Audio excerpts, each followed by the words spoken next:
మంచిది. మన అంశము చెప్పండి. బేతనీయ అంశము మొదటి పాఠము. బేతనీయ ఆతిథ్య స్థలము. రెండో పాఠము బేతనీయ ఆదరణ స్థలము. మూడో పాఠము బేతనీయ ఆరాధన స్థలము. నాలుగో పాఠము బేతనీయ ఆశీర్వాద స్థలం. ఆశీర్వాదాలు అంటే కేవలం కంటికి కనబడి వాటి మీద మనం ఎక్కువగా మనస్సు పెట్టుకోకూడదు. ఎందుకంటే ఏవైతే కనబడుతున్నాయో అవి శాశ్వతము కాదు.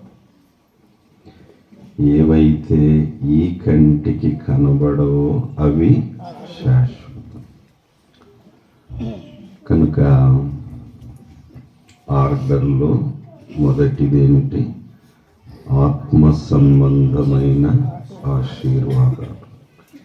రెండోది ఆరోగ్య సంబంధమైన ఆశీర్వాదం. మూడవది ఆర్థిక సంబంధమైన. కనుక బైబిల్లో ఏదైనా ఒక ఆర్డర్లో వెళ్ళాలి. మనం ఆర్డర్ను తారుమారు చేయకూడదు, రివర్స్ చేయకూడదు.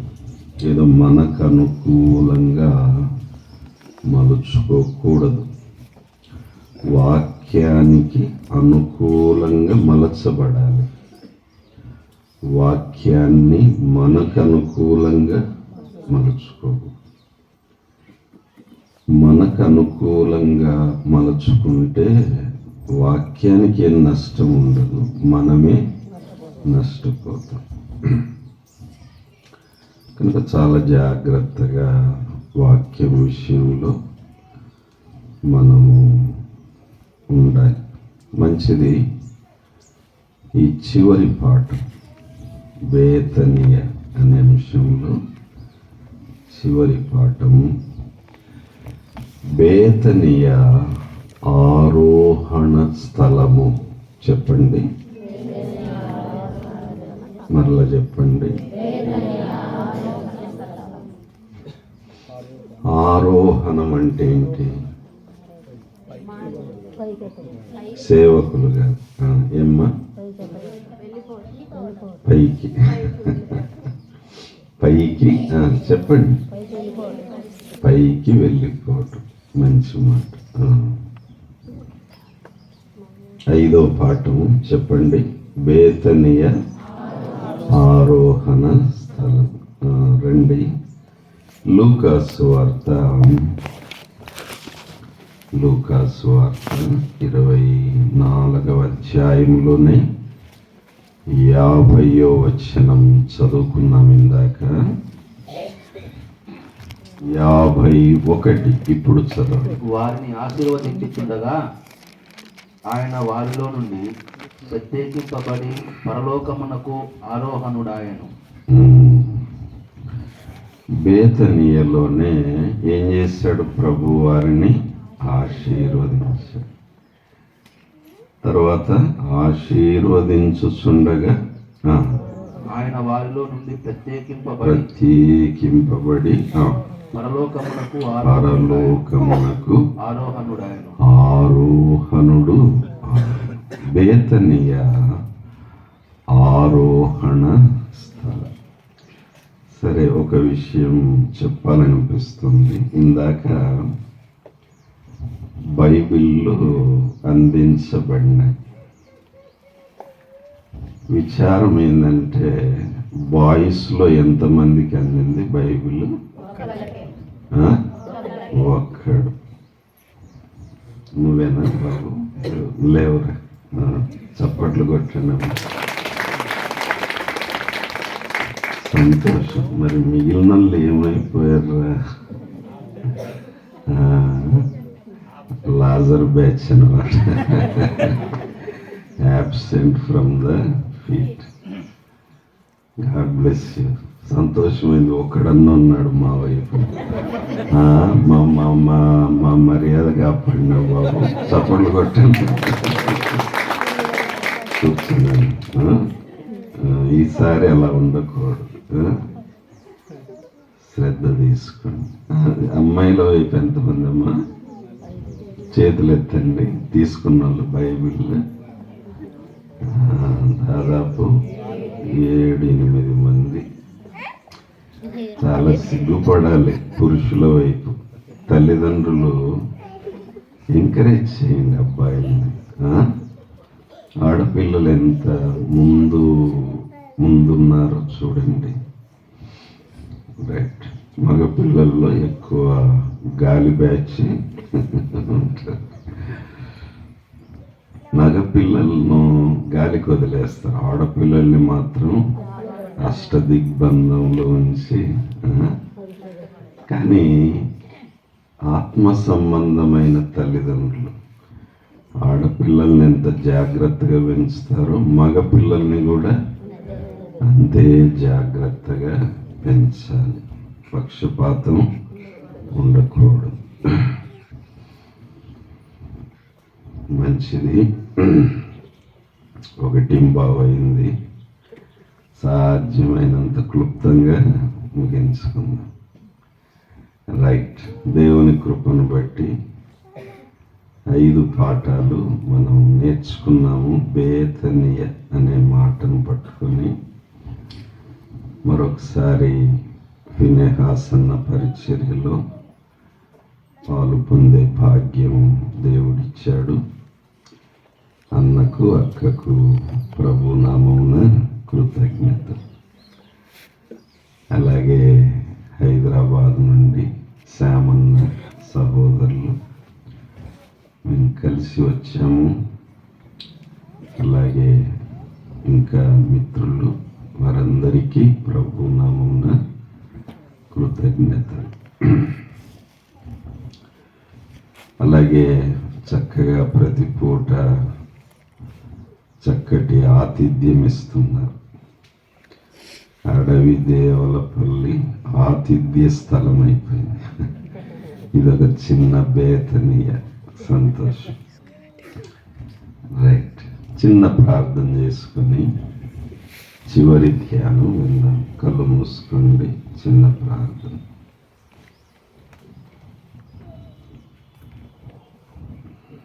పరిశుద్ధుడు అయిన తండ్రి, వందనాలు, స్తోత్రాలు నాయన. నీ వాక్యము సంపదల గని తరగని నిధి ప్రభువా. ఊరిడి ఊట తండ్రి, వందనాలు ప్రభువా. కొన్ని విషయాలు పరిశుద్ధాత్మని ద్వారా నేర్చుకుంటున్నాను. 4 పాఠాలు మనసులో భద్రం చేసుకుని 5వ పాఠం కూడా పరిశుద్ధాత్మని ద్వారానే నేర్పించండి. మంటి పురుగును మరుగు చేయి ప్రభువా. మరుగయున్న సంగతులు బయలుపరచండి. నన్ను కూడా ముట్టి నోరు తెరిచి నీ వాక్కు నింపి మరికొన్ని తలంపులు ఇమ్మని యేసు ప్రభు ద్వారానే స్తుతించి వేడుచున్నాము తండ్రి. ఆమేన్. ఇందాక ఈ వాక్య భాగం గమనిస్తుంటే నాకు ఇప్పుడు తట్టిన తలంపు నేను చెప్తాను. మరలా చదువుతారా ఆ వాక్య భాగాన్ని? వారిని ఆశీర్వదించుచుండగా పై నుంచి చదువు బాబు. ఆయన బేతనీయ వరకు వారిని తీసుకొని పోయి చేతులెత్తి వారిని ఆశీర్వదించెను. వారిని ఆశీర్వదించుచుండగా వారిని అది ఆశీర్వదించుచుండగా అండర్లైన్ చేయండి. ఆశీర్వదించు చుండగా ఆయన వారిలో నుండి ప్రత్యేకింపబడి పరలోకమునకు ఆరోహణుడాయను. ఆశీర్వదించను అని ఉంది. తర్వాత ఆశీర్వదిస్తుండగా అంటే అది ఆపలేదన్నమాట. ఆశీర్వదిస్తుండగా ఏమయ్యాడు అంటే దాని అర్థం ఏంటి? ఇప్పటికి కూడా మనల్ని ప్రభు ఏం చేస్తున్నాడు? ప్రజెంట్ కంటిన్యూస్ టెన్స్ అంటారు. ఆశీర్వదించెను అంటే అయిపోయిన అనుభవం. ఆశీర్వదిస్తూ అంటే అది ఈ రోజు వరకు కొనసాగుతున్న అనుభవం. నిజంగా మనం ఎంత ధన్యులం! ఆశీర్వదింపబడినాము, అంతేకాదు ఆశీర్వదింపబడుచున్నాము. అది సాగుతూ ఉంది, అది అయిపోలేదు ఏమ్మా. ఇంకా ప్రభు ఏం చేస్తున్నాడు? మనల్ని ఆశీర్వదిస్తూ ఉన్నాడు. అలా చేస్తూనే వారిలో నుండి ప్రత్యేకింపబడి పరలోకమునకు ఆరోహణుడు ఆయను. అంటే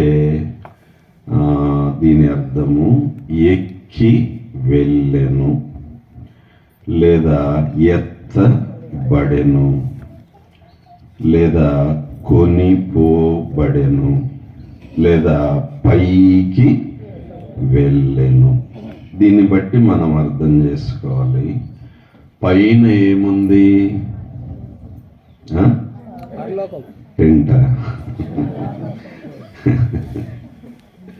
పైన ఏముంది? పరలోకం ఉంది. కిందేముంది? భూమి ఉంది. భూమి కింద ఏముంది? పాతాళం లేదా నరకం ఉంది. మనం ఎక్కడున్నాము? ఆ పైకిన కిందికి మధ్యలో మనం ఉన్నాం. అర్థమైందా బాబు? మనం ఎక్కడున్నాం? సరే, ప్రభు రాకడో లేదా ప్రాణం పోకడో ఏదో ఒకటి జరుగుతుంది. పైకే కిందికే? గట్టిగా పైకే కిందికే? లోకంలో ఒక పెద్ద మోసం ఏంటంటే లోకస్తులు. ఏమండి, ఎవరైనా చనిపోనివ్వండి, ఏమంటారు? పైకి పోయినారంటారు. ఎవరిని చూసినా కానీ ఏమంటారు? పైకి వెళ్ళిపోయాడు, పైకి వెళ్ళిపోయాడు. ఇంకా ఏమంటారు? ఆ పేపర్లలో అందు చూస్తుంటాం ఫ్లెక్సీలు. ఈ మధ్య ఎవరన్నా చనిపోతే స్వర్గస్థులైనారని తెలియజేయుటకు చింతిస్తున్నాము అని అంటారు. ఎవరినైనా చూడండి, వాడే మాటలేంటి? పైకి పోయాడు లేదా స్వర్గస్థులైన. నా చిన్నతనం నుండి పేపర్లు చూస్తూ ఉంటాను. ఎవరిని చూసినా కానీ ఏంటి? స్వర్గస్థులైన, పైకి వెళ్ళారు. నా డౌట్ ఏంటంటే, మరి కిందికి ఎవడు వెళ్ళాడు? కిందికి ఎవడు వెళ్ళాడు? ఎవరు వెళ్తున్నారు కిందికి? అంటే ఎంత మోసం, ఎంత అబద్ధం! సాతాను ఎంత మోసంలో పెట్టాడు మనిషిని అంటే. ఈ లెక్కన అందరూ ఎక్కడికి పోతున్నారంట? పైకి పోతున్నారు. అంటే దీని అర్థము పరలోకము కిటకిటలాడుతుంది, నరకమేమో ఖాళీగా ఉంది, వెలవెల పోతుంది. ఏది? మనుషుల అభిప్రాయం ప్రకారం. ఇది అతిపెద్ద అబద్ధము, అతిపెద్ద మోసము. మనుషులను భ్రమలో పెట్టి బ్రతికిస్తున్నాడు సాతాను. కానీ అసలు సత్యం ఏంటంటే నరకం కిటకిటలాడుతుంది. నరకంలో ఇంకా ఖాళీలు ఎక్కువగా ఉన్నాయి. నరకం రద్దీగా ఉంది, పరలోకం మాత్రం ఇంకా ఖాళీలు కనబడుతుంది. కనుకనే మనము సత్యం తెలుసుకోవాలి. ఏం తెలుసుకోవాలి? సత్యము తెలుసుకోవాలి. ప్రియులారా, బైబిల్ చెప్తున్న ఒక గొప్ప సత్యం ఏంటంటే, నిన్ను కానీ నన్ను కానీ ఎవరినైనా కానీ పరలోకానికి చేర్చగలిగిన వాడు ఒక్కడే. ఎవరైనా? యేసుక్రీస్తు ప్రభు. ఆయనకొక్కనికే శక్తి ఉంది. అంతేకాదు, నరకంలో పడేయాలన్న కానీ ఆయనకొక్కనికే శక్తి ఉంది. He has all the authority and power. పరలోకానికి చేర్చాలన్నా ఆయనే దిక్కు, నరకంలోకి తోసి పడేయాలన్నా ఆయనకే సాధ్యం. అందుకే ప్రభు అన్నాడు, అటువంటి వానికి మిక్కిలి భయపడండి.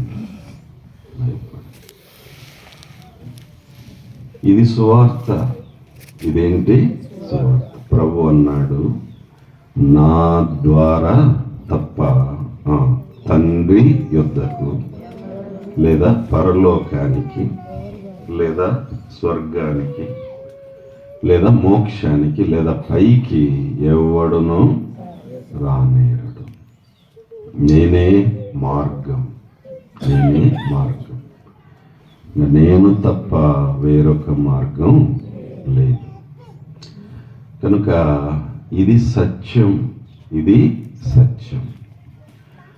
మతము మనల్ని పరలోకం చేర్చలేదు. మతము ఒక మత్తుమందది. ఏంటది? మత్తుమందు. మత్తులో ఉన్నవాడు ఆలోచన చేయలేడు. మత్తు దిగిన తర్వాతే ఆలోచన వస్తుంది. ఈ మతము ఎంత మత్తుమందంటే, ఈ మత్తు ఎప్పుడు వదులుతుంది అనంటే, మతమును పట్టుకున్నవాడు మత్తులో ఉండి నరకంలో పడిన తర్వాత మత్తు వదులుతుంది. కానీ అప్పుడు వదిలితే ఏం ప్రయోజనము లేదు. మతము మనకు పనికిరాదు, కులము మనకు పనికిరాదు. మనకు మార్గము కావాలి. ఆ మార్గం ఎవరు? యేసుక్రీస్తు ప్రభు.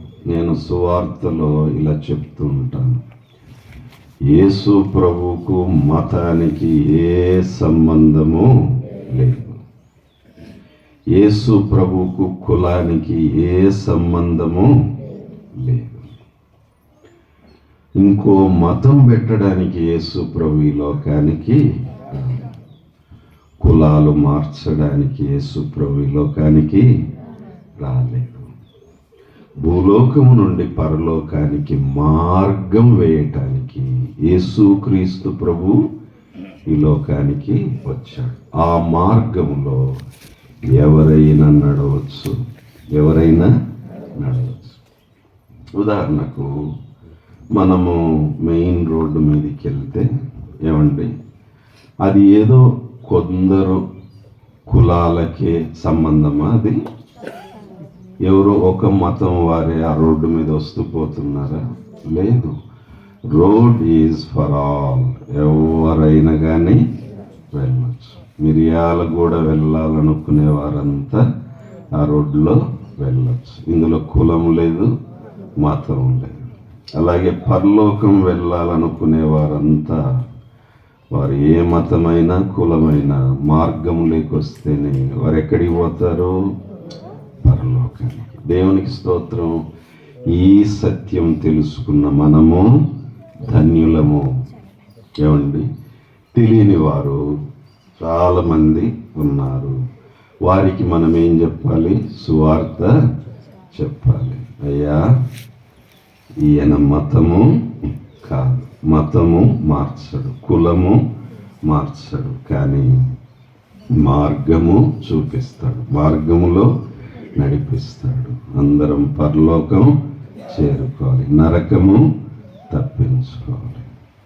కానీ ఈ లోకంలో చాలామంది మేము దేవుళ్ళము అని అనుకునేవారు, అనబడేవారు, వాళ్ళు ఏమంటున్నారు? మేము చూపిస్తాం అంటున్నారు. అది పొరపాటు. ఒకసారి మేము ఒక పల్లెటూరులో సువార్త చెప్తుంటే ఒక ఆవిడ అంది, మాకు దేవుళ్ళు ఉన్నారు అని. మాకు దేవుళ్ళు ఉన్నారు, మీ దేవుడు మీకున్నాడు, మా దేవుళ్ళు మాకున్నారు, మీరేంటి చెప్పేది అని. ఆమెకు తిరిగి ఏం చెప్పాలి అనేది ఆలోచన పడింది. అప్పుడు నా పక్కన ఉన్న సోదరుడు ఆమెకు అర్థమయ్యేటట్టు చక్కగా చెప్పాడు. ఏమనంటే, అమ్మా, యేసు ప్రభు పైనున్న దేవుడు, ఆ దేవుణ్ణి నమ్ముకుంటే పైకి పోతాం. ఆ దేవుణ్ణి నమ్ముకుంటే మిగిలిన వాళ్ళందరూ కిందున్న దేవుళ్ళు, వీళ్ళని నమ్ముకుంటే కిందికి పోతాం. ఎక్కడికి పోతాం? కిందేముంది? జాగ్రత్త. అప్పుడు ఆమె అర్థమైంది. ఏం బాబు, పైనున్నవాన్ని నమ్మితే పైకి పోతాం, కింద ఉన్న వాళ్ళని నమ్మితే ఎవరిష్టం లాగా. కనుక యేసుక్రీస్తు ప్రభు పైనుండి కిందికి వచ్చాడు, 33.5 ఏండ్లు జీవించాడు, సిలువ వేయబడినాడు, సమాధి చేయబడినాడు, తిరిగి లేచినాడు. లేచిన తర్వాత ఎక్కడికి వెళ్ళాడు? ఆరోహణుడయ్యాను, పైకి వెళ్ళెను. కనుక ఇప్పుడు ఎక్కడున్నాడు ఆయన? పైన ఉన్నాడు, తండ్రి కుడి పార్శ్వమున కూర్చున్నాడు. ఇది ఆయన పొజిషన్. ప్రస్తుతం ఆయన పొజిషన్ ఏంటి? ఆయన స్టేటస్ ఏంటి చెప్పండి? తండ్రి కుడి పార్శ్వమున కూర్చున్నాడు. సరే, ఇప్పుడు పాయింట్ ఏంటంటే, ఏం చేస్తున్నాడు? కూర్చొని ఏం చేస్తున్నాడు? ఆయన పని అయిపోయిందంటే వినండి, పరలోకములో కూడా ఆయనకు పని తప్పలేదు. పరలోకంలో కూడా పని తప్పలేదు. కానీ మన విషయానికి వస్తే పని అంతా ఎక్కడుంది? భూమి మీద ఉంది. కనుక బ్రతికుండగానే దేవుడిచ్చిన పని ఏం చేయాలి? పూర్తి చేసుకోవాలి. విచిత్రం ఏంటంటే, ఆయన పైకి వెళ్ళాడు, కానీ అక్కడ కూడా ఆయనకు పని తప్పలేదు. ఆయన ఆరోహణుడు అయ్యాడు. ఏ స్థలము నుండి ఆరోహణుడు అయ్యాడు? బేతనీయ నుండి ఆయన ఆరోహణుడు అయినాడు. పైనుండి ఆయన ఏం చేస్తున్నాడు అంటే చాలా విషయాలు నేర్చుకోవచ్చు. ఒక మూడు విషయాలు. ఒకటి, మనకు స్థలము సిద్ధపరచుచున్నాడు. మనకు స్థలము సిద్ధపరచుచున్నాడు. రెండోది, మన కొరకు విజ్ఞాపన చేయుచున్నాడు. రెండోది. మూడోది, మన కొరకు రావటానికి ఎదురు చూస్తున్నాడు. ఈ మూడు గుర్తు పెట్టుకుంటే మనము ధన్యులు. మొదటిది ఏంటి చెప్పండి? మన కొరకు స్థలము సిద్ధపరుస్తున్నాడు. ఎక్కడుంది ఆ మాట? ఏమ్మా? రైట్, చెప్పండి, సాయం చేయండి, యాక్టివ్గా ఉండండి. యోహాను సువార్త 14వ అధ్యాయం చదువుతారా? 2 నుండి చదవండి. నా తండ్రి ఇంట అనేక నివాసములు కలవు, లేని ఎడల మీతో చెప్పుదును. నా తండ్రి ఇంట అనేక నివాసములు కలవు. ఇంగ్లీష్ బైబిల్లో ఎట్లుందో తెలుసా ఈ మాట? అందుకే కొంచెం ఇంగ్లీష్ వచ్చి ఉంటే మంచిది. అది అంటే రాకపోయినా ఏం చింతపడద్దు, కానీ కొంచెం అదనపు ఆశీర్వాదం ఇంగ్లీష్ అనేది. ఇంగ్లీష్ బైబిల్ ఎట్లుందంటే ఇదే మాటలు, నా తండ్రి ఇంట అనేక రాజభవనములు కలవు, మ్యాన్షన్స్ అని ఉంది. మ్యాన్షన్ అంటే ఏంటి? రాజభవనం. ఏమ్మా? ఇంటికి భవనానికి చాలా తేడా ఉంటుంది. ఇంటికి భవనానికి చాలా తేడా. ఇండ్లలో కూడా స్టేజ్లు ఉన్నాయి. డూప్లెక్స్ హౌస్ అంటారు, విల్లా అంటారు. ఇక దాన్ని మించితే దాన్ని ఏమంటారు? అది భవనం. మామూలుగా మన దేశంలో రాష్ట్రపతి భవన్ అని ఉంది. ఏమ్మా? రాష్ట్రపతి భవనము తెలుగులో ఏమంటారు? భవనం. రాష్ట్రపతి ఇల్లని కాదు అది. అదేంటి? భవనం. మీరు ఫోటోల్లో వీడియోల్లో చూసి ఉంటారు. రాష్ట్రపతి భవనంలో 300 గదులు ఉన్నాయంట. ఏమండి? ఎన్ని? అదనమాట భవనం. ఇప్పుడు ప్రభువు తన శిష్యులతో ఏమంటున్నాడు? నా తండ్రి ఇంట. పరలోకానికి ఇంకో పేరేంటి? తండ్రి ఇల్లు. చెప్పండి, తండ్రి ఇల్లు. పరదైసుకు ఇంకొక పేరుంది, అబ్రహాము రొమ్ము. ఏంటది? అబ్రహాము రొమ్ము. పరదైసుకు ఇంకో పేరు. పరలోకానికి ఇంకో పేరు తండ్రి ఇల్లు. కనుక పరలోకంలో రాజభవనములు ఉన్నాయి. ఏమ్మా? ఏమున్నాయి? రాజభవనములు ఉన్నాయి. లేని ఎడల మీతో చెప్పుదును, లేని ఎడల మీతో చెప్పుదును అంటూ మీకు స్థలము అనగా భవనము సిద్ధపరచ వెళ్ళుచున్నాను. ఒక్కొక్కరికి ఒక రాజ భవనం. ఏమండి? ఊహించుకోండి. ఎవరైనా ఒకవేళ మన గవర్నమెంట్ ఆఫ్ ఇండియా వారు వచ్చి నిన్నో నన్నో పిలిచి, రాష్ట్రపతి భవనం నీకు రాసిచ్చేస్తున్నాము, వచ్చి చేరుకో అని అంటే నమ్ముతామా? ముందు షాక్ అయిపోతాం. కానీ నిజమే అని తెలిసినప్పుడు ఎంత గొప్ప భవనం నాకు రాసి ఇచ్చేస్తున్నారు, నేనెంత ధన్యుణ్ణి. దేవునికి స్తోత్రము. అది భౌతికమైన భవనం, కానీ ఓ మనిషి కట్టింది ఎంత బాగుంటే, దేవుడు దేనికి శిల్పియు నిర్మాణకుడు. అసలు ఆయన కట్టిన భవనం ఆర్కిటెక్చర్ ఎంత అద్భుతంగా ఉంది. శిష్యులతో అంటున్నాడు, మీకు సిద్ధము చేస్తున్నా, మీకు సిద్ధము చేస్తున్నా. ఏమండి? ఇదేంటి? నాలాంటి సామాన్యులకు రాజభవనం ఏంటి? నేనేమన్నా రాజునా, రాణినా? కానీ బైబిల్ ఏం చెప్తుంది? పేతురు అన్నాడు, మీరు రాజులైనా. అర్థమైందే? కనుక దేవుని పిల్లలు అంటే ఒక అర్థం ఏంటంటే, చెప్పేదేనండి, మారు వేషములోని రాజులు, మారు వేషములోని రాణులు మీరు.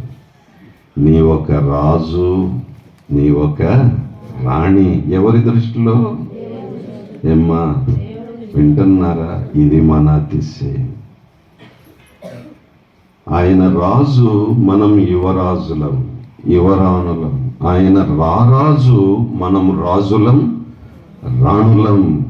ఇది ప్రభువునందు మనకున్న అతిశయం, మనకున్న అతిశయం. ఏమండి, ఒకసారి క్వీన్ విక్టోరియా, ఆమె మంచి భక్తురాలు. ఆదివారం కూడా దేవుని సన్నిధికి వచ్చి వాక్యం వినేదంట. అంతేకాదు, ఆ కాలంలో చార్లెస్ స్పర్జన్ ఉండేవారు. ఆయన ఒక హాల్లో వాక్యం చెప్తుంటే ఆ రాణి మారువేషంలో వచ్చి కూర్చొని ఎవరికి తెలియకుండా వాక్యం విని వెళ్ళేదంట. అంత మంచి భక్తురాలు. ఒకసారి ఆమె ఇచ్చిన స్టేట్మెంట్, ఒకవేళ నేను రాణిగా ఉండగానే యేసుక్రీస్తు ప్రభువు భూమి మీదకి దిగొస్తే నా కిరీటం తీసి ఆయన పాదాల దగ్గర పెడతాను అని ఆమె తన భక్తిని ప్రభువు మీద చాటుకుంది. అలా ఉండగా ఒకసారి చర్చికి వెళ్ళింది.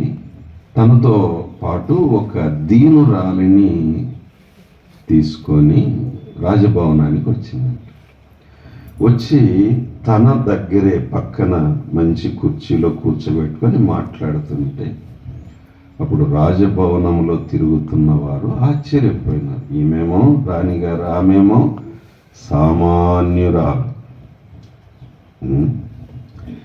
అడిగారంట, ఏంటమ్మగారు, ఒక సామాన్యురాలిని మీతో సమానంగా కూర్చోబెట్టుకొని మాట్లాడుతున్నారంటే ఆవిడన్న మాట ఎంత అద్భుతము. ఈమె మారువేషములోని రాజ కుమార్తె, మారువేషములోని రాజకుమార్తె, యేసు ప్రభువును నమ్ముకున్న రాజకుమార్తె. పరలోకం వెళ్ళిన తర్వాత మేమిద్దరము సమానం. అంటే ప్రభువును నమ్ముకున్న ఒక విశ్వాసి విలువేంటో రాణిగారికి తెలిసింది. ఇక్కడున్న రాజభవనం శాశ్వతము కాదు, అక్కడున్న రాజభవనం శాశ్వతము. కనుక ప్రియులారా, మనకు ఒక టైం వస్తుంది. మనం ఇప్పుడు సామాన్యులమే. మన మీద కిరీటం లేదు, రాజవస్త్రాలు లేవు, కాకపోతే మారు వేషములో ఉన్నాం మనం. ఇది మన అతిశయం. నువ్వు రాజకుమారునివి, రాజకుమార్తె. అలాగే క్వీన్ విక్టోరియాకు తన పుట్టిన రోజున ఒక అలవాటు ఉండేదంట ప్రతిసారి. ఏంటంటే లండన్ వీధుల్లోకి వెళ్ళి, చాలా పేద ప్రాంతాలకు వెళ్ళి, ఒక ఇంటికి వెళ్ళి ఆ పేదవారితో గడిపి ఆ రోజు వాళ్ళకి ఏదన్నా బహుమానం ఇచ్చి వెళ్ళాలి అనేది అట్లా అలవాటు. ఒకసారి అట్లా పుట్టినరోజు వస్తే ఆమె నిరుపేద ఇంటిలోకి నన్ను తీసుకెళ్ళండి అంటే వాళ్ళంతా సెర్చ్ చేసి ఒక నిరుపేద చిన్న గది ఉన్న ఇంట్లోకి తీసుకెళ్ళాను. ఎవరున్నారు ఈ గదిలో అంటే ఒక ముసలావిడ కనబడుతుంది. ముందుగా వచ్చారమ్మా, రాణిగారు వస్తున్నారు అని చెప్పి. అలాగా అని చెప్పి ఆమె సిద్ధపడుతుంది. కనుక ఆమె వచ్చి రాణిగారికి ఏమన్నా చేద్దామని చెప్పి వంటగదిలో చేసిన. అప్పుడు రాణిగారు నేరుగా వంటగదిలోకి పోయి ఏం చేస్తున్నావు అని చూస్తే ఆ చిన్న పాత్రలో పలుచటి గంజి ఆమె తయారు చేస్తూ కనపడి, పలుచగా ఉన్న గంజి, సూప్ అంటారు. అది చూసి ఆమె చెలించిపోయింది. ఇంత పేదరాలని, ఏంటమ్మా ఇది చేస్తున్నామంటే అది మీరు వస్తున్నారని తెలిసింది కనుక నాకున్న దాంట్లో ఏదన్నా ఆతిథ్యం ఇద్దాం. చెల్లించిపోయి, సరే ఈరోజు నా పుట్టినరోజు, హ్యాపీ బర్త్డే రాణి గారని ఆమెను గ్రీటింగ్ ఇచ్చింది. సరే కాసేపు మాట్లాడుకున్న తర్వాత ఆమె, అమ్మా ఏదో ఒక కోరిక తీర్చి వెళ్తాను. ఒక రాణిగారు అట్లా అడిగితే మనలో దురాశలు పుట్టబగినట్టు పగిలిపోతాయి. అప్పుడు ఆమె నవ్వుకుంటూ నాకేం అవసరం లేదమ్మా అందంట. నాకేమి అనేసరికి షాక్. ఏంటి అట్లా అంటున్నావు? చూస్తుంటే పరిస్థితి అర్థమవుతుంది కదా, అడుగు ఏదో ఒకటి అంటే వినయంతో, నాకేమొద్దమ్మా, నాకేం అవసరం లేదు, ఏదైనా అవసరం ఉంటే పక్క వాళ్ళ ఇంటికి వెళ్ళి అడగండి. వాళ్ళు షాక్ అయిపోయింది. అప్పుడు ఆమె ఆజ్ఞాపించి, లేదో నువ్వు ఏదో ఒకటి అడగాలి, నేను తీర్చాలి. అప్పుడు ఆమె, సరే ఒకటి అడుగుతాను, తీరుస్తారా అని చేయి చాపితే ఆమె గట్టి ఇట్లేసి, తీరుస్తాను అడుగును ముసలిదాన అంటే అప్పుడు ఆమె ఆ చేయి పట్టుకొని, నాతో పాటు పరలోకం వస్తానని మాట ఇవ్వండి. నాతో పాటు ఒకవేళ నేను ముందుకు వెళ్ళొచ్చు, నా తర్వాత పరలోకానికి వస్తానని మాట ఇవ్వండి. అదే నా కోరిక. అంటే ఖచ్చితంగా నేను కూడా పరలోకానికి వస్తాను, నేను కూడా యేసు ప్రభువు బిడ్డనే. నిజంగా ఆ ముసలామె మారు వేషములోని రాజ కుమార్తె. లోకరీతిగా నిరుపేదే కావచ్చు, కానీ విశ్వాసమందు ఆమె భాగ్యవంతురాలు.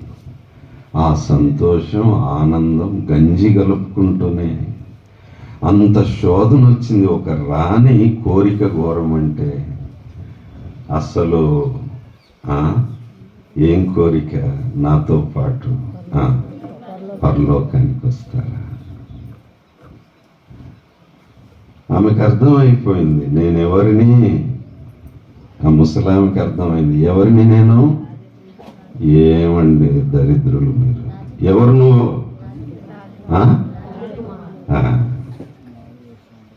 మీరు లాభం మళ్ళీ రాను నేను. ఇంత చెప్తున్నా కానీ మీలో అస్సలు హుషారే లేదు. ఎవరు బాబు నువ్వు? నిజంగా ప్రభువుని నమ్మింటే మరి ఏది ఆ ఫీల్? ఏది దరిద్రుడా? ఏదమ్మా ఫీలు? ఆ ముసలిదానికి ఉన్న ఫీల్ లేదు నీకు? అంతకంటే పేదరికం అనేది. ఇప్పుడు కొంచెం బల్లు వెలిగింది మీకు. ఎవరు మీరు? అట్లే ఉండాల, అట్లయితే వస్తా. ఏమ్మా ఎవరు నువ్వు? In Christ. అసలు యేసు ప్రభువులో మన భాగ్యం. విశ్వాసి నీ భాగ్యము. ప్రాబ్లం ఏంటంటే ఫీల్ అవ్వట్లేదు. విశ్వాసంతో ఎప్పుడన్నా ఆనందించావా? ఆ ముసలామె చూడండి, రాణికి సవాలు విసిరింది. సరే ఒకటే కోరిక, తీరుస్తావా? తీరుస్తాను, చెప్పు. నాతో పాటు పరలోకం రా. అదొక్కటే మన కోరిక. బాబా ఎంత ఐశ్వర్యవంతురాలండి ఆ ముసలావిడ. ఒకసారి నేను పల్లెటూరుకు వెళ్ళాను.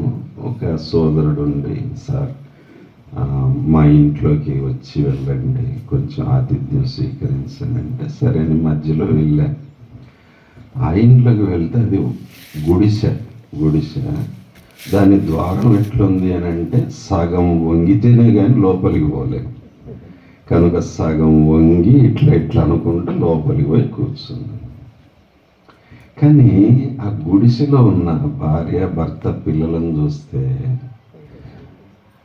వారందరూ ఆనందంగా ఉన్నారు. ఎట్లున్నారు? వారి ముఖాల్లో ఆనందం వెలిగిపోతుంది.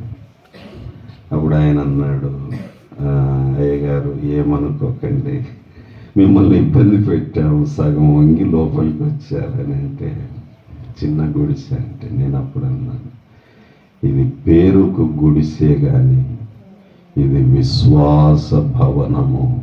ఇది విశ్వాస భవనం. మీరు యేసుక్రీస్తును కలిగిన భాగ్యవంతులు. మన కోసం ప్రభు అక్కడ రాజభవనం సిద్ధము చేస్తున్నాడు. యేసు ప్రభు తన శిష్యులకు ఇస్తున్న భరోసా. అంతకుముందు ఏమన్నా అంటే, ఒకసారి బీదలైన మీరు ధన్యులు. శిష్యులను ఉద్దేశించి ఆ మాట అన్నాడు, బీదలైన మీరు ధన్యులు. ధన్యులు అంటే ఒక అర్థము ధనవంతులు అని అర్థం. ఏమండి? కనుక అట్లా చదువుదాం, బీదలైన మీరు ధనవంతులు అన్నాడు. ఇదేం కాంట్రాస్ట్! ఇదేంటండి, బీదలైన మీరు అంటున్నాడు, మళ్ళీ ఏమంటున్నాడు ధనవంతులు అంటే అర్థం ఏంటి? బీదలైన మీరు నన్ను కలిగిన ధనవంతులుగా, మీరు నన్ను కలిగిన ధనవంతులు. మీరు సామాన్యులు కాదు. కనుక ప్రియులారా, ఎవరైతే ఈ విషయాన్ని బాగా జీర్ణం చేసుకుంటారో ఇంకా వారంత హ్యాపీగా ఇంకెవరు ఉండరు. ఇదే రక్షణానందం అంటే ఏంటి? ఇదే, నా ప్రభు ఉన్నాడు నాకు, ఇంకా నన్ను మించిన ఐశ్వర్యవంతుడు మరొకడు లేడు. కనుక ఆయన ఆరోహణుడు అయినాడు. మన పని మీద ఉన్నాడు ఆయన. ఏమండి? ఎవరి పని మీద? మనకు స్థలము సిద్ధపరచుచున్నాడు. స్థలము అంటే ఇంకొక అర్థం ఏంటి? ఇందాక చెప్పాను కదా, ఏంటి? గట్టిగా, రాజభవనం. బాగా వినాలి, వెంటనే జవాబు చెప్పాలి. మొద్దు బోరలు మీకు చురుకు కొట్టేస్తున్నాను. స్థలం అంటే ఇంకొక అర్థం ఏంటి? రాజభవనం. ఒకసారి ఊహించుకోండి. నేను అప్పుడప్పుడు అడుగుతున్నాను, ప్రభువా నా భవనం ఎట్లుంటుందో ఒకసారి చూడాలని, భూమి మీద ఉన్నది. కొంచెం దర్శన రీతిగా చూపించు ప్రభువా అని అడుగుతున్నాను. ఇంకా జవాబు రాలే. అడుగుతున్నాను నిజంగా అండి. నేను ఉండబోయే పరలోకం ఎట్లుంటుందో ఒకసారి చూడాలని ఉంది ప్రభువా, చూడాలని. ఇలాంటి కోరికలు కోరండి. ప్రభువా ఈ సంవత్సరం అన్న నా మొగుడు 5,000 రూపాయల చీర పనికి మాలిన కోరిక. ఈ సంవత్సరం అయినా ఒక హారం చేయాలి. ఏం కోరికలండి? మంచి కోరికలు. ఆయన ఆరోహణుడు, ఆయన మన కొరకు స్థలము సిద్ధపరచు. తర్వాత రెండోది ఏంటి? మన కొరకు విజ్ఞాపనము చేయుచున్నాడు. ఎక్కడుంది ఆ మాట బాబు? హెబ్రీ 7:25. అది చదవండి. హెబ్రీ 7:25. ద్వారా దేవుని యొద్దకు వచ్చు వారి పక్షమున విజ్ఞాపనము చేయుటకు నిరంతరము జీవించుచున్నాడు. చాలు. విజ్ఞాపనము చేయుటకు నిరంతరము జీవిస్తున్నాడు. ఏం చేస్తున్నాడు చెప్పండి? మన కొరకు తండ్రి ఎదుట ఏం చేస్తున్నాడు? ఇలాంటి మాట ఇంకో చోట ఉంది అయ్యా. రోమా 8 చదువుతారా? 8.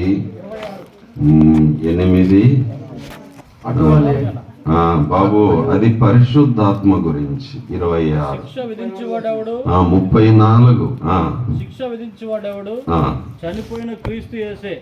అంతేకాదు మృతులలో నుండి లేచిన వాడును దేవుని కుడిపార్శ్వమున ఉన్నవాడును మన కొరకు విజ్ఞాపనము కూడా చేయువాడు ఆయనే. అంతేకాదు ఆ పైన ఇందాక చెప్పినట్టు పరిశుద్ధాత్ముడు కూడా మన పక్షంగా ఏం చేస్తున్నాడంటే విజ్ఞాపనము చేయించున్నాడు. చూసారా, మనం కొన్నిసార్లు ప్రార్థనలో బలహీనపడినా చేయలేకపోయినా మన పక్షంగా యేసయ్య విజ్ఞాపన, మన పక్షంగా పరిశుద్ధాత్ముడు విజ్ఞాపన చేస్తున్నాడు తండ్రి దగ్గర. ఎంత బాధ్యత అండి, ఎంత కన్సర్న్ ఇది. అప్పుడప్పుడు ఇట్లా ఊర్లకు వచ్చినప్పుడు చెప్తూ ఉంటారు, అన్న మీ కొరకు ప్రతి ప్రార్థనలో మేము జ్ఞాపకం చేసుకుంటున్నా ఉన్నప్పుడు నిజంగా చాలా కృతజ్ఞతలు. Thank you.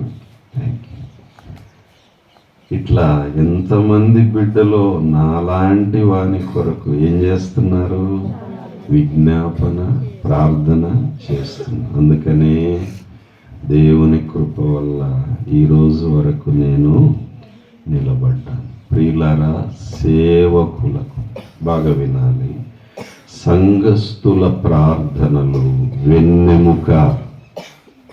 ఏం చెప్పాను నేను? మీ ప్రార్థనలు ఎంత బలంగా ఉంటే మీ సేవకుడు అంత బలంగా నిలబడతాడు. కనుక సేవకుని కొరకు, సేవకురాలి కొరకు ప్రార్థనలో ఎత్తి పట్టాలి. ప్రభువా, మా పాస్టర్ గారు బలవంతునిగా ఉండాలి, మా పాస్టర్మ బలవంతురాలిగా ఉండాలి. నేను అప్పుడప్పుడు ఇట్లా చెప్తూ ఉంటాను, సేవకుని కుటుంబం బాగుంటే సంఘం బాగుంటుంది, సంఘం బాగుంటే సేవకుని కుటుంబం బాగుంటుంది. సేవకుని కుటుంబం సంఘాన్ని చూసుకుంటూ ఉంటారు, సంఘం ఏం చేయాలి, సేవకుని కుటుంబాన్ని చూసుకుంటూ ఉండాలి. కనుక బాధ్యత ఉందా లేదా? రావటం పోవడం వరకే పరిమితము కాదు. మా సేవకుని కుటుంబానికి నేనేమైనా చేయగలను. ఒక పాత సామెత ఉంది, ఏంటంటే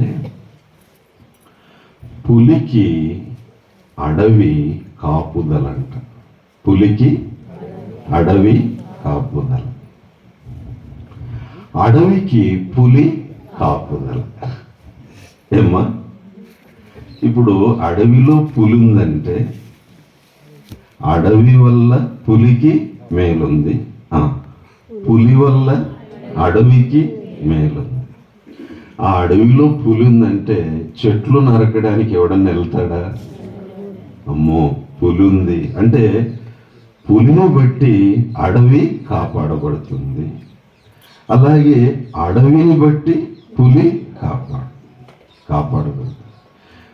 అలాగా కాపరి సంఘమునకు కాపుదల, సంఘము కాపరికి కాపుదల. ఒకరినొకరము కాపుగాసుకునే బాధ్యత దేవుడు మన మీద ఉంచాడు.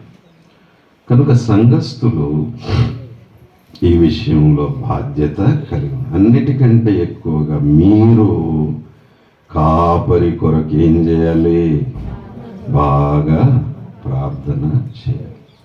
నేనెంతో ధన్యుణ్ణి ప్రియులారా, వెళ్ళిన ప్రతి చోట చాలామంది నాకు చెప్పే మాట, అన్నా మీకోసం మేము క్రమంగా ప్రార్థిస్తున్నాం.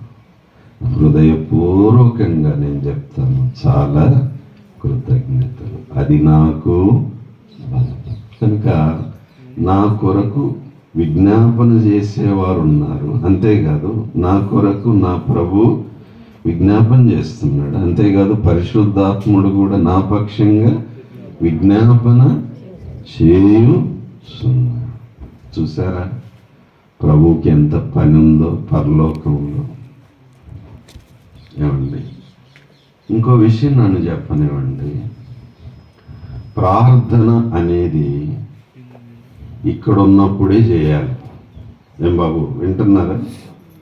ప్రార్థన అనేది ఇక్కడ ఉన్నప్పుడే చేయాలి. పరలోకం వెళ్ళిన తర్వాత ప్రార్థన చేసే అవసరం మనకు లేదు. కనుక చేసేదేదో ఎక్కడ చేయాలి? భూమి మీదే.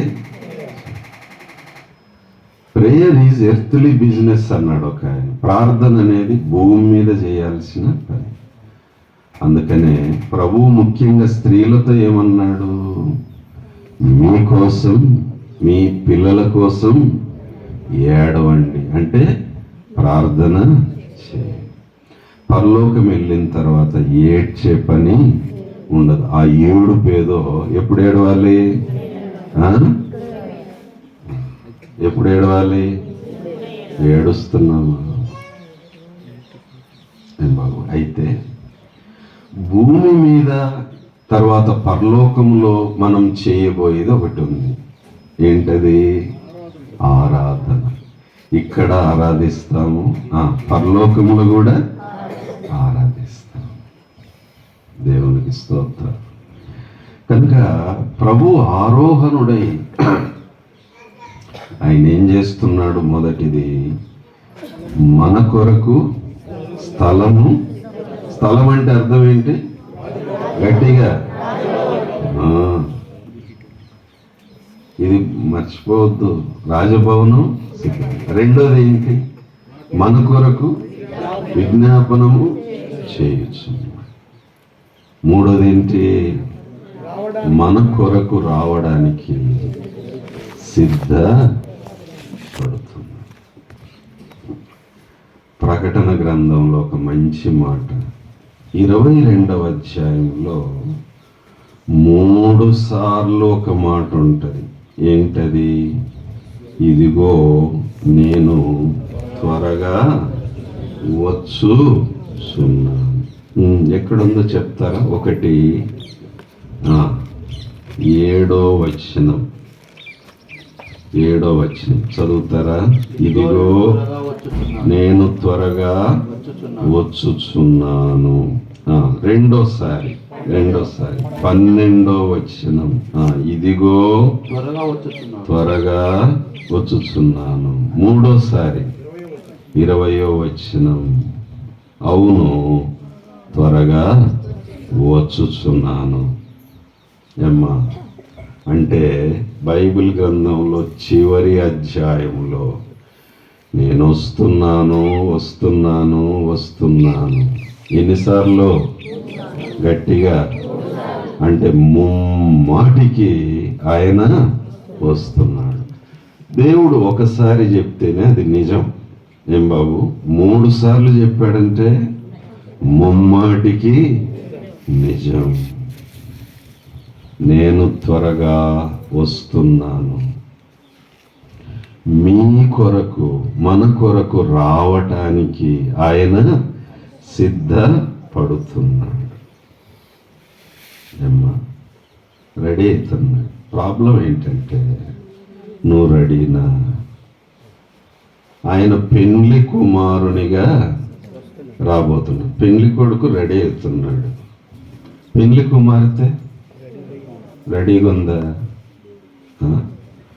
దాదాపుగా ప్రతి పెండ్లిలో నేను గమనించింది, ఎవరమ్మా లేటు? పెళ్లి కొడుక పెళ్లి కూతురా?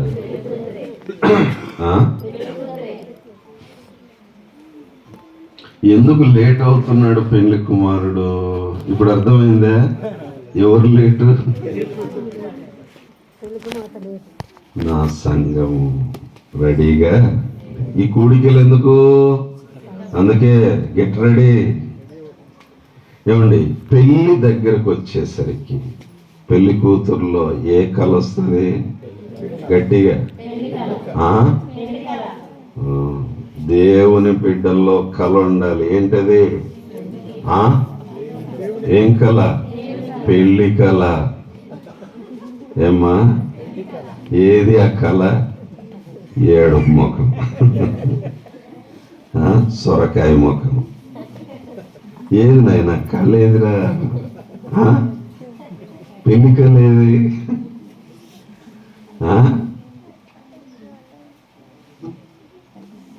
పెళ్లి కళ. ఓసారి ఇట్లే పెళ్లి జరుగుతుంది. పెళ్లి కొడుకు వచ్చి కూర్చున్నాడు. 2 గంటలు పట్టింది. నేను కూడా స్టేజ్ మీద ఉన్నాను. పెళ్లి కూతురు అడ్రస్ లేదు. 2 గంటలు పట్టిందండి. స్టేజ్ పాటలు పాడుతూనే ఉన్నారు. నాకేం అర్థం కాల. ఏంట్రా సమస్య అంటే అమ్మాయి ఏడుచుకుంటూ కూర్చున్నాయి. సరే, ఏదో ఎమోషన్స్ ఉంటాయి, కానీ పెళ్ళి అనేసరికి ఏముండాలి? కళ. నా భర్తను నేను కలుసుకోబోతున్నా. A new phase of life. ఇంకోసారి ఇట్లే పెళ్లి కొడుకు వచ్చి కూర్చున్నాయంట. పెళ్లి కూతురు ఏది అని అంటే సావు కబురు చల్లగా చెప్పారు. ఏంటంటే ఆమె బ్యూటీ పార్లర్కి వెళ్ళింది. అంతేకాదు, క్యూలో ఉందంట. అంటే అంతకు ముందు వాళ్ళంతా అయిపోవాలి, అప్పుడు ఈమె వంతు వస్తుంది. ఈ లోపల స్టేజ్ మీద అందరికీ పెళ్లి కొడుకు బేజారైపోయి. ముఖ్యంగా పెళ్లి కూతురును రెడీ చేసేటప్పుడు ఈ ఆడోళ్ళందరూ చుట్టుకుంటారు. ఒక ఆమె లాగితే, ఒక ఆమె పీకితే, ఒక ఆమె ఇది వద్దంటే, ఒక ఆమె అది వద్దంటే, అందరూ కలిసి మొత్తానికి అమ్మాయిని ముప్పు తిప్పలు పెట్టి 2 గంటలు క్షౌరం చేసేసి ఇక్కడ స్టేజ్ మీద మాలాంటి వాళ్ళు ఏమైపోవాలి?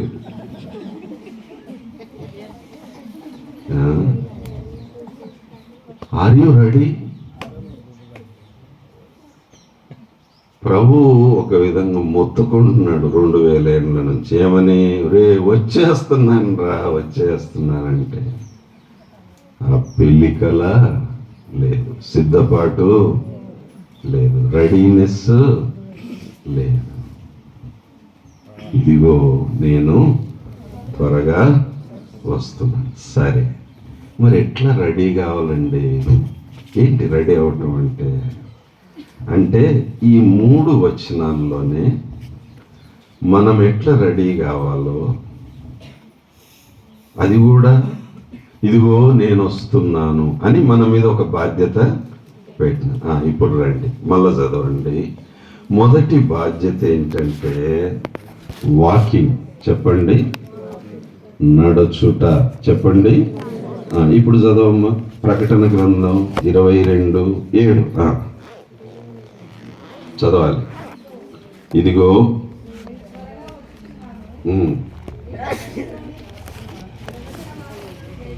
గైకొనువాడు ధన్యుడు. అంటే ఈ వాక్యమును గైకొని ఆ ప్రకారం నడుచువాడు ధన్యుడు. గైకొనడం అంటే ఏంటి?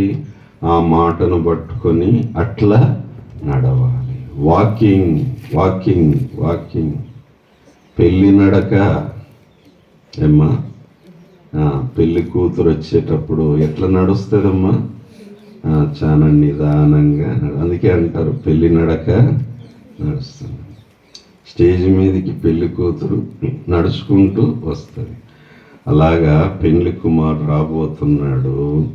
పెళ్లి నడక. ఏం నడక ఇది? పెళ్లి నడక అంటే జాగ్రత్తగా ఆయన మాటను బట్టి అడుగులో అడుగు వేసుకుంటూ నడవటమే పెళ్లి నడక. పెళ్లి నడక.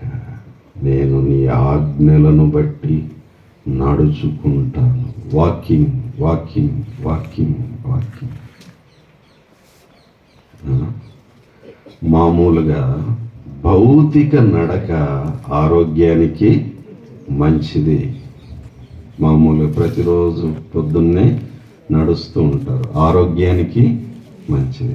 ఆత్మ సంబంధమైన నడక ఉంది. హానోకు దేవునితో నడిచి నోవాహు కూడా దేవునితో కూడా నడిచినవాడు. నడవండి నడవండి, వాకింగ్. జీ జాన్ అని నా చిన్నతనంలో ఉండేవాడు ఆయన, పెద్ద ఆయన. రేడియోలో వాక్యం, వేద పుస్తకమా వేలలేని నిధి నీవే అని. ఆయన స్వరం కూడా అంత బాగుండేది. ఆయనకు పేరు ఉంది, జీ జాన్ గారికి, వాకింగ్ బైబిల్ అని పేరు. ఏం పేరు? నడిచే బైబిల్ గ్రంథం. అంటే దాని అర్థం బైబిల్ అంతా ఎక్కడుంది ఏమ్మా? గట్టిగా చెప్పండి. ఇక్కడ ఉంటే లాభం లేదు. ఇక్కడ ఉన్నది ఎక్కడ బాగుపడాలి ఏమ్మా? నేను చదువుకునే రోజుల్లో ఒకసారి ఆయన మీటింగ్కి వెళ్ళాను. ఇప్పటికి గుర్తు, ఒక్క మెసేజ్ విన్నాను ముఖాముఖిగా. విత్తువాడు విత్తుటకు బయలు వెళ్ళేనని మొదలెట్టాడు ఆయన. బాబోయ్, నేను రాసుకుంటున్నాను ఆయన తీసే వాక్య భాగం. గంటన్నర ప్రసంగం అయిన తర్వాత అన్ని లెక్క పెడితే 75 రెఫరెన్సులు చూపించాడు. మళ్ళీ బైబిల్ తెరవడు, ఇట్లా ఓపెన్ చేసి ఇట్లా చెప్పుకుంటూ పోతూ ఉంటాడు. అంతే. నేను రాసుకుంటూ ఉంటుంది. మొత్తం ఎన్ని రెఫరెన్సులు చెప్పాడంటే 70. దాని మీదే విత్తనము, విత్తువాడు, వాక్యము. ప్రభువా, బైబిల్ అంతా ఎక్కడుంది? జాన్ బనీన్ గురించి ఒక సాక్ష్యం నేను నమ్మలేకపోయాను. ఏంటంటే ఆది కాండం నుండి ప్రకటన గ్రంథం వరకు బైబిల్ బైహార్ట్ చేశాడంటే, అంత లోపల పెట్టుకున్నాడు జాన్ బనీన్. ఆ స్పిరిట్ ఆయనకట్ల దేవుడు. అందుకే పౌలు అంటాడు కొలసీకి రాస్తూ, క్రీస్తు వాక్యం మీలో సమృద్ధిగా, వాక్యం విషయమై దరిద్రుల్లాగా ఉండొద్దు, సమృద్ధిగా గుండె నిండా ఏం చేయాలి? నింపుకోవాలి, నివసింపు వాక్యం. ఇదిగో త్వరగా వస్తున్నాను, ఈ ప్రవచన వాక్యములు గైకొనండి, ఆ ప్రకారం నడవండి. వాక్యం. రెండోది వర్కింగ్. రెండోసారి చెప్తూ మన బాధ్యత గుర్తు చేస్తుంది. చదువుతారా? 12.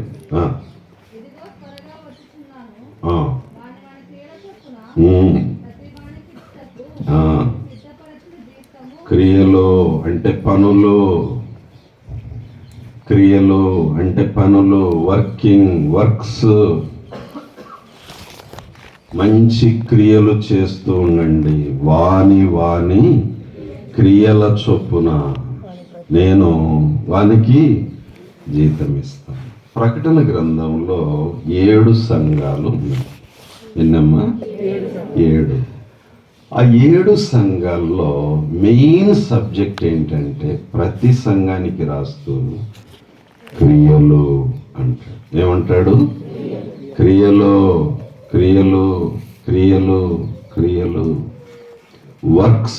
వర్కింగ్. ఏంటి నువ్వు చేస్తున్న పనులేంటి? నువ్వు చేస్తున్న క్రియలేంటి? కయీనుని అడిగాడు దేవుడు, ఏం చేశావు నువ్వు? ఆదామును హవ్వను అడిగాడు, ఏం చేశావు? ఏం చేస్తున్నావు? కయీనుతో ప్రభు అన్నాడు, నీవు సత్క్రియ చేసిన ఎడల తలను ఎత్తుకుని. క్రియలు 2 రకాలు, సత్క్రియలు, దుష్క్రియలు. దిద్దుకుందాం. ప్రభువా, నాలో దుష్క్రియలను లయం చేయి, చెడ్డ పనులు నేను చేయకూడదు. ఏది చెడు, ఏది మంచి, నాకు జ్ఞానం ఇవ్వు. చెడ్డదైతే వద్దు, మంచిదైతే చేస్తాను. నాకు ఆ వివేచన దయచేయి. పాపమునందు పట్టబడిన స్త్రీతో ఓ మాట అన్నాడు, ఏంటి? ఇకను పాపము వద్దమ్మా, ఇంకా పనులు వద్దు, ఆ క్రియలు వద్దు, చేసింది చాలు. పాపం చేసి ప్రాణం మీదికి తెచ్చుకున్నావు. నేను ఇక్కడ లేకపోయింటే నిన్ను చావగొట్టి శవం మీద రాళ్లను కుప్పగా వేసేవాడు. నేనున్నాను కాబట్టి సరిపోయింది. అయితే ఇకను చెడ్డ క్రియలు వద్దు. ఇక నుండి ఏ క్రియలు? సత్క్రియలు. ఇకను పాపము కనుక ఏదైనా చేసే ముందు కొంచెం ఆగాలి. ప్రభువా, ఇది మంచిదా లేక చెడ్డదా? కయీను చెడ్డ క్రియలు చేసి వాని క్రియలు చెడ్డవి అని 1 యోహానులో అంటాడు. వాని క్రియలు చెడ్డవి గనుక వాడు మంచి క్రియలు చేయాలి. హేబేలు క్రియలు మంచివి. మంచి క్రియలు చేసేవాడిని చెడ్డ క్రియలు చేసేవాడు ఏం చేశాడు? చంపేశాడు. ఈ లోకం మంచి వాళ్ళను ఎక్కువ కాలం ఉంచదు, త్వరగా పంపించేస్తుంటారు. మంచివాడిని చూస్తే తట్టుకోలేరు. వాళ్ళ మనస్సాక్షి సమాజాన్ని మేలుకొలిపేవాడు ఎక్కువ కాలం బ్రతకడాడు. ఒక ఆయన దానికి ఉదాహరణ చెప్పాడు. కోడి తెల్లవారుజామున ఏం చేస్తుంది? ఊరిని మేలు కొలుపుతుంది. అవునా కాదా? ఏమ్మా, మేలు కొలిపే కోడిని ఎక్కువ రోజులు బ్రతకనిస్తారా? బ్రతకనిస్తారా? అలాగా సమాజాన్ని మేలు కొలిపే వారిని ఎక్కువ కాలం ఆ మాటకు వస్తే యేసు ప్రభువుని ఎక్కువ కాలం బ్రతకనిచ్చిందా ఈ లోకం? ఏమ్మా, 33.5 ఏళ్ళకే లెక్కకు మామూలుగా చెప్పాలంటే చంపేశారంతే. చంపేశారు. ఎందుకంటే ఆయనను చూస్తుంటే పరిసయ్యులు తట్టుకోలేకపోయినా, గిల్టులో పడిపోయినా. ఇతను మన మనస్సాక్షిని గుచ్చుతూనే ఉన్నాడు. అడ్డు తొలగించుకుందాం, మారుదాం అనుకోలేదు, కానీ ఇతన్ని లేకుండా చేద్దాం. ఇంకొక ఆయన మంచి మాట అన్నాడు. అప్పుడు యేసు ప్రభు వస్తే 33.5 ఏళ్ళు బ్రతకనిచ్చింది లోకం. ఒకవేళ ఈ టైంలో కనుక వచ్చింటే మొదటిసారి 3 రోజుల్లోనే చంపేసేవాళ్ళు ఉన్నారు. 3.5 ఏళ్ళు సేవ చేయనిచ్చారు అప్పుడు. కానీ ఒకవేళ ఇప్పుడు ఈ కాలంలో వచ్చింటే 3.5 ఏళ్ళు కాదు, 3 రోజుల్లోనే అంటే మేలు కొలిపే వారిని సమాజం ఏం చేస్తుంది? చంపి పడేస్తుంది. హేబేలును కయీను ఏం చేశాడు? ఎందుకు చంపాడు? వాని క్రియలు చెడ్డవి, హేబేలు క్రియలు మంచివి, నీతి కలిగి. ప్రభు అంటున్నాడు, వాని క్రియల చొప్పున నేను. కనుక ప్రభు వస్తున్నా అంటున్నాడు. మనం రెడీ అవ్వాలి. ఏ విధంగా? 1 వాకింగ్, నడుస్తూ ఆయన మాటను బట్టి నడుస్తుంది. 2 వర్కింగ్, క్రియలు సత్క్రియలు. 3 వెయిటింగ్. చెప్పండి, వెయిటింగ్. ఇప్పుడు రండి 3వసారి.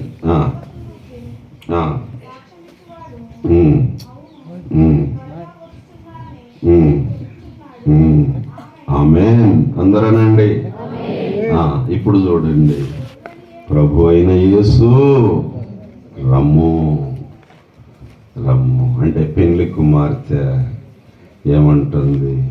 ఇక నేను వెయిటింగ్. అంతే, ప్రిపరేషన్ అంతా పూర్తయిపోయింది. ప్రభువా, నేను వెయిటింగ్ చేస్తున్నా. ఏమ్మా, సంఘము వెయిటింగ్లో ఉండాలి. ఎవరి కోసం? ప్రభు రాకడ కోసం. వెయిటింగ్ అంటే ఇంకంతా రెడీ అయిపోయినాం, ఆయన రావడమే లేటు, నేనైతే రెడీ, వస్తే వెళ్ళిపో.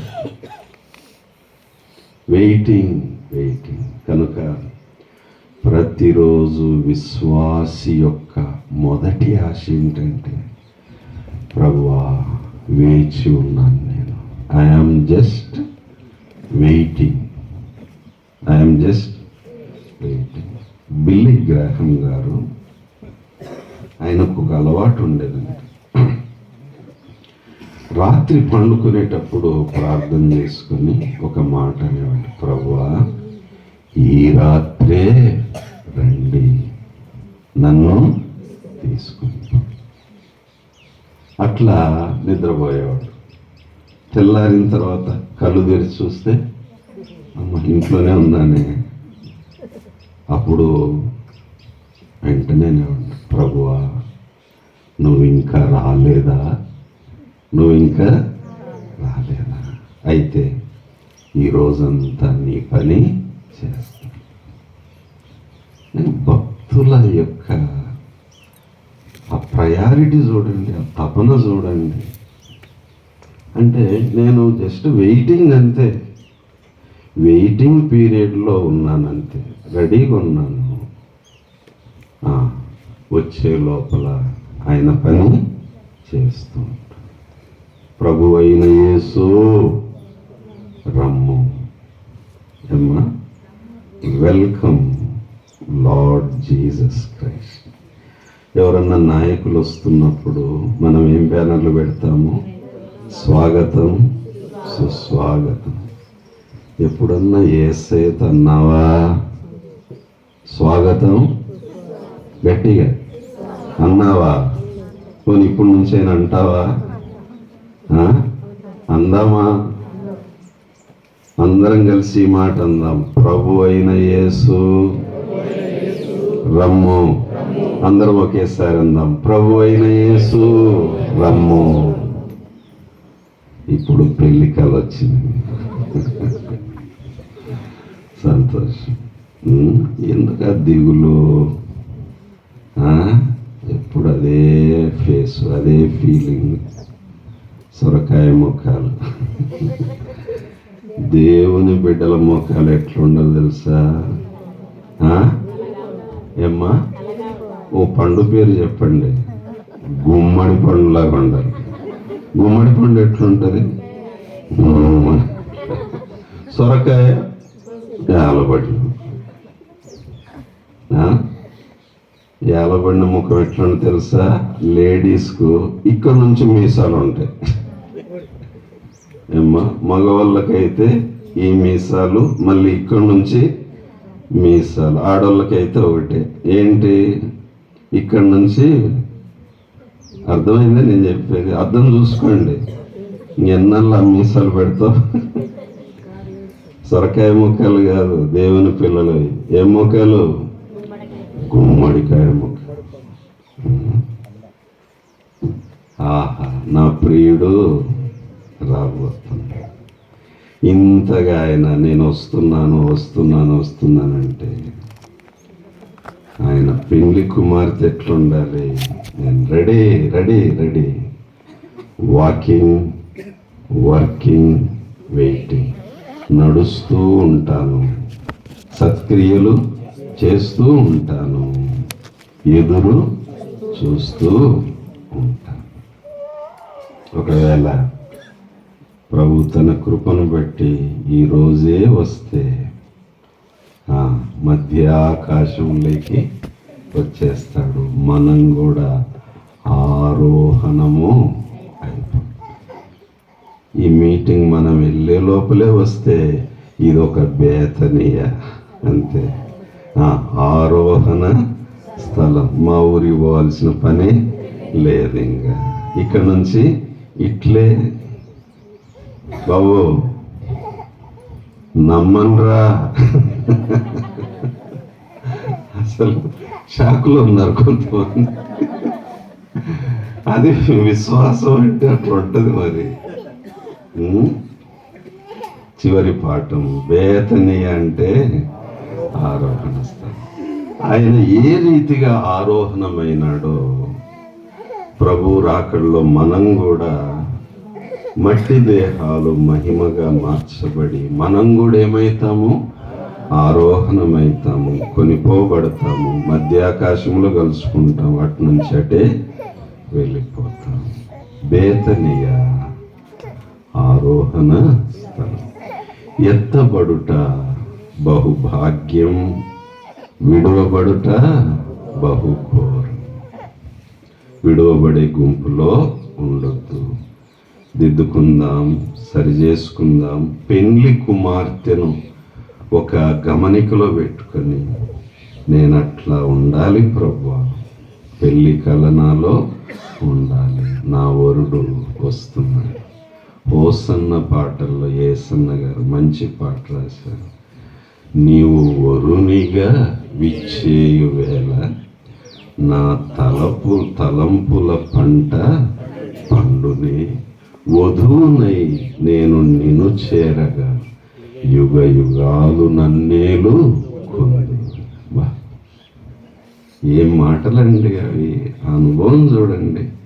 భక్తులు అట్లా ఎదురు చూశారు. కనుక ఇక్కడ ఉన్న మనందరం కూడా ఎత్తబడే గుంపులో ఉందాం. ప్రభు ఏ విధంగా ఆరోహణమయ్యాడో మనం కూడా ఆ విధంగా ఆరోహణం అవుతాం. హానోకులాగా, ఏలియాలాగా, పౌలు వెళ్ళినట్లు మనం కూడా వెళ్తాం. ఇది బేతనీయ పాఠాల సారాంశం. ఎన్ని పాఠాలు నేర్చుకున్నాం? 5. వరుసగా చెప్పండి, ఇంకా ముగించుకుందాం. 1 బేతనీయ ఆతిథ్య స్థలం. 2